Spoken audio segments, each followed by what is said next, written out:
Bricoleur, bricoleuse, bonjour, c'est Philippe.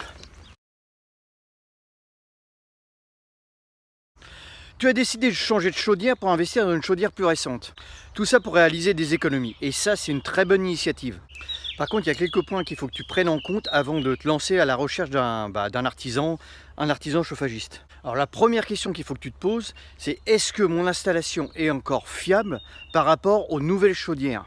C'est-à-dire, est-ce que mes radiateurs ne vont pas être sous-dimensionnés par rapport aux nouvelles chaudières qui ont un départ à 50-55 degrés par rapport à des chaudières qu'on mettait dans le temps qui tournaient à 60-80 degrés.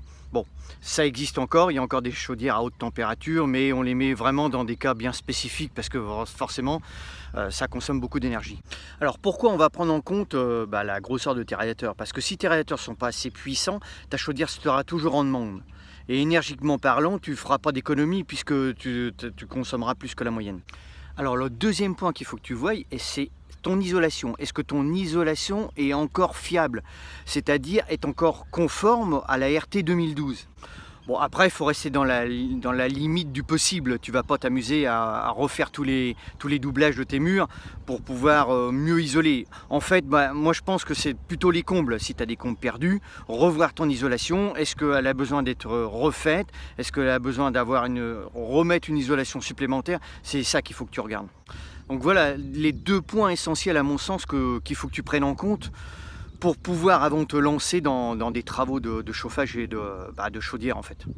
De là tu vas me dire, bah oui Philippe, t'es bien gentil, mais où c'est que je vais aller chercher tout ça? Où c'est que je vais me renseigner? Comment je vais faire pour faire regarder un peu ce qu'il me faut, ce qu'il me faut pas. Donc moi je t'ai trouvé une des solutions, je t'ai trouvé un site où tu vas pouvoir travailler dessus pour voir un petit peu le type de chauffage qu'il te faut, ton isolation, est-ce que ton chauffage est compatible, etc.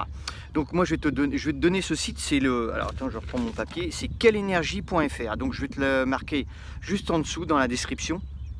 Et là tu vas pouvoir, tu vas aller sur ce site et tu vas pouvoir gratuitement faire un plan, un bilan énergétique. Tu vas pouvoir faire une simulation de ton chauffage, une simulation d'isolation, une simulation aussi d'aide et de subvention, de ce que tu as le droit en aide quand tu retouches à ton chauffage ou que tu refais une installation complète.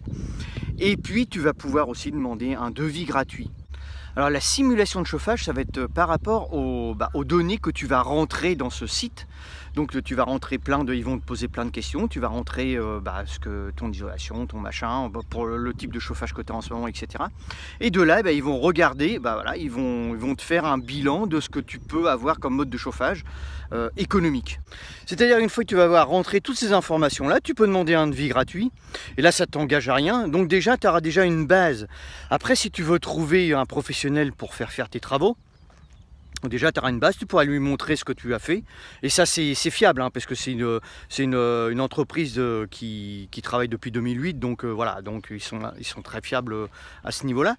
Et voilà, tu lui donneras ton bilan énergétique de tout ce que tu as sorti au niveau de ton isolation, au niveau de ton chauffage. Voilà, s'il te trouve par exemple une chaudière au gaz à condensation ou une pompe à chaleur, s'il y a les deux, voilà, tu verras après avec ton chauffagiste. Mais voilà, déjà tu auras une base par rapport aux données que tu auras rentrées, par rapport à ta maison, par rapport à ton environnement, etc. Et ça, je te conseille de le faire.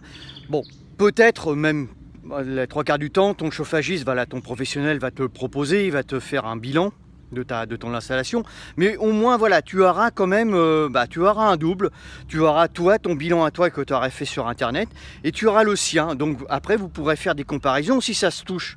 Pas de souci, pas de problème. Par contre, s'il y a beaucoup de différences entre les deux, voilà, il y aura sûrement des questions à se poser. Bon, voilà ce qu'on pouvait dire un petit peu sur l'avant travaux, les avant travaux en fait de ton installation, et puis voilà ton changement de chaudière.